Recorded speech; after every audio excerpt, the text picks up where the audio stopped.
Sizin aslında söylediğiniz üzere bizim 12. yargı paketine itirazlarımız oldu. Komisyon aşamasında bu itirazlarımızı komisyondaki arkadaşlarımızla birlikte ilettik. Ama önümüzdeki hafta genel kurulda da görüşmeler yapılırken bu pakette neden itiraz ettik, neyin olması gerekiyordu, ne olmadı ya da olmaması gereken ne vardı yönüyle gerekli itirazlarımızı yine ileteceğiz.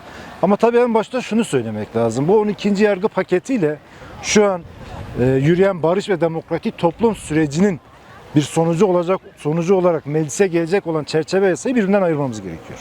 Çünkü o çerçeve yasa hala görüşmeleri yürütülen, muhtemelen meclis tatile girmeden önce görüşmeleri komisyona getirilecek olan bir paket olacak ama bu barış ve demokratik toplum süreciyle birlikte ortaya çıkan son durumda ortaya çıkacak çerçeve yasa daha sonrasında görüşülecek. Ama bu 12. yargı paketi daha çok kurgusu, felsefesi yargı faaliyetlerini hızlandırma amacı güdüyordu.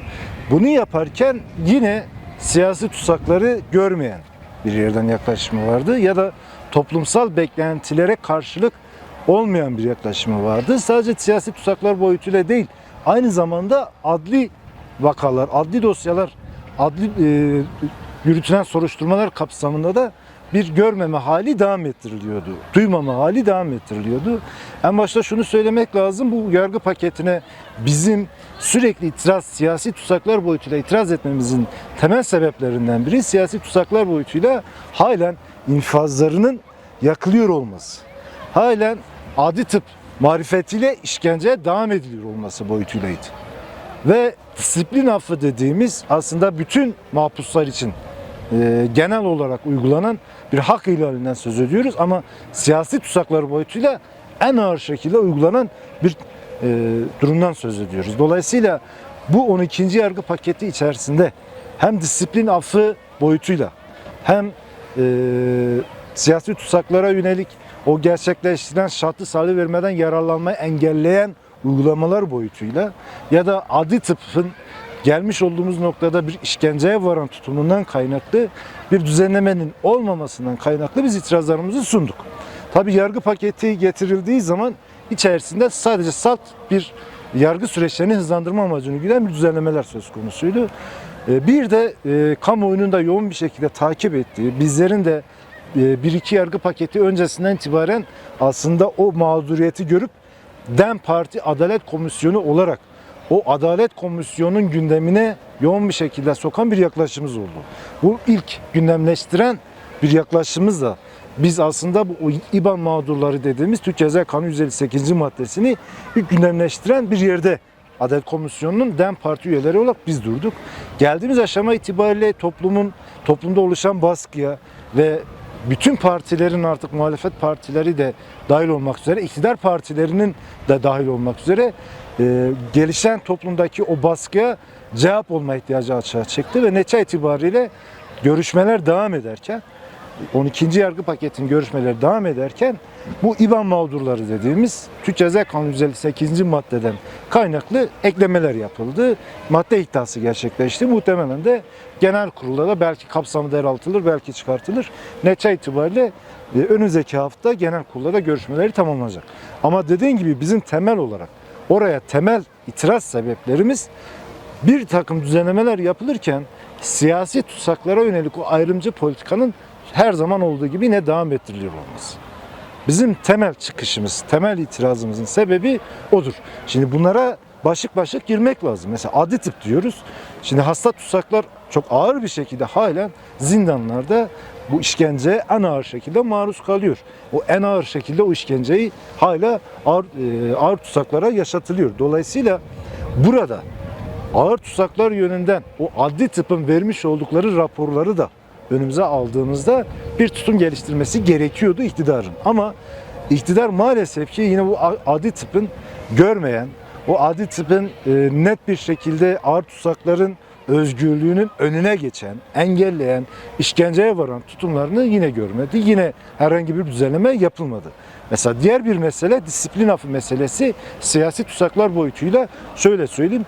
Normal şartlarda bir mahpusun hakkında disiplin affı, disiplin cezası varsa o mahpus şartlı salıvermeden yararlanamıyor. bu siyasi tutsaklar boyutuyla çok daha ağır bir şekilde uygulanıyor. Nedir? Eğer bir mahpus siyasi tutsak 3 ayrı hücre cezası almışsa hiçbir şartta, hiçbir koşulda artık o şartlı salıvermeden yararlanma imkanına sahip olmuyor. Dolayısıyla cezası ağırlaştırmış müebbet tamamını, yani 36 yılı yatmak zorunda kalıyor. Dolayısıyla buradaki temel itirazımız bunaydı. Mesela yine idare ve gözlem kurulları diyoruz. Cezaevlerindeki oluşan paralel mahkemeler. Özellikle siyasi tutsaklar boyutuyla yaklaşımları hepimiz biliyoruz. Bunu sürekli konuştuk. Maalesef yine o idare ve gözlem kurullarının, yani o paralel mahkemeler görevi yürüten o kurulların o keyfiyetinin de yine işkenceye varan tutumunla önüne geçilmiş değil. Dolayısıyla biz bu boyutlarıyla itirazlarımızı sunduk. İtirazlarımızı gerçekleştirdik. Ama dediğin gibi bir de işin öbür taraftan esas olan 27 Şubat'tan bu yana toplumun da beklentisi olan ve aslında en hızlı bir şekilde gerçekleştirilmesi gereken o yasaların yapılmamış olmasına yönelik de bir talep vardı toplumda. Biz bunu da gören bir yerden Adalet Komisyonu'nda dile getirdik, itirazlarımızı sunduk. Asıl olan aslında bugün, yani geçtiğimiz hafta içerisinde o komisyonda görüşülen, işte yarın da önümüzdeki hafta içerisinde de genel kurulda görüşülecek olan yargı paketinden önce toplumun görüşmesi gereken, meclisin görüşmesi gereken, Adalet Komisyonu'nun görüşmesi gereken yasalar aslında o çerçeve yasayla başlayacak olan bu süreç yasalarıydı. Bir an önce işte o özgürlük yasalarının meclise getirilmiş olması gerekiyordu. Ya da Türk Halk Önderi Sayın Abdullah Öcalan'ın statüsünü belirleyecek olan o yasaların bir an önce meclise getirilmesi gerekiyordu. Gerillanın dönüşünün sağlayacak olan o yasaların meclise getirilmiş olması gerekiyordu. Diaspordaki arkadaşlarımızın dönüşlerini yapıp siyasete yeniden dahil olabilecekleri bir düzenin, bir sistemin, bir yasalar sonrası oluşacak şeyin hazırlanması gerekiyordu. Ama şu ana kadar şuna yönelik henüz yapılmış bir düzenleme yok, bir hazırlık yok. Yani yargı paketleri çerçevesinde söylüyorum.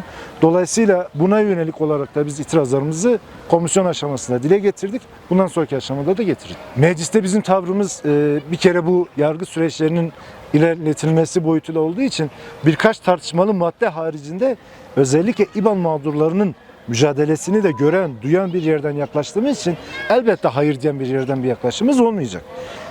İtiraz ettiğimiz maddelerin içerisinden çıkartılmasını elbette isteyeceğiz.